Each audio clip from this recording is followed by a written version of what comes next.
नारिस्तान त्राल कश्मीर के जंगलात में बादल फटने के नतीजे में कई इलाकों में हुए नुकसान के बाद आज अपनी पार्टी के जिले सदर पुलवामा गुलाम मोहम्मद मीर और यूथ विंग के सूबाई सेक्रेटरी और डीडीसी मेंबर आर पुल मंजूर अहमद गनाई ने बारिशों और सैलाबी पानी से मुतासिर तमाम इलाकों का तफसीली दौरा करके यहां हालात का जायजा लिया।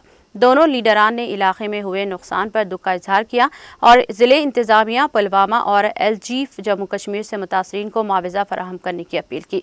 इधर जम्मू कश्मीर नेशनल कॉन्फ्रेंस के लीडर और साबिक़ member assembly Tral doctor Ghulam Nabi Bhatt ने भी मज़कुरा इलाके का दौरा करके गुज़िश्ता दिनों बारिशों की पानी से हुए नुकसानदा पर दुख का और अफसोस का इजहार किया है। उन्होंने इल्ज़ाम लगाया कि कई रात गुजर जाने के बावजूद यहाँ कोई नहीं आया, जो काबिल अफसोस है।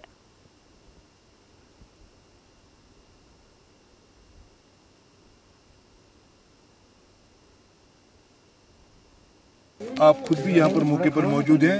इंतहाई बुरी हालत है यहाँ सड़कों की, इनके फसल तबाह हो गए, ये दरख्त तबाह हो गए, इनके रोड्स खत्म हो गए।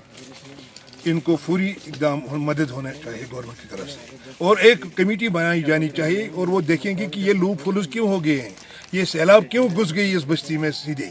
यहाँ पर प्रोटेक्शन बंद जो बनाए गए हैं वो क्यों गलत बनाए गए हैं। प्रोटेक्शन बंद बनाए हैं यहाँ पर पहाड़ी को दिए गए, जो पहाड़ यहाँ पर है उसी साइड में बनाए गए, बस्ती का प्रोटेक्शन नहीं किया गया है।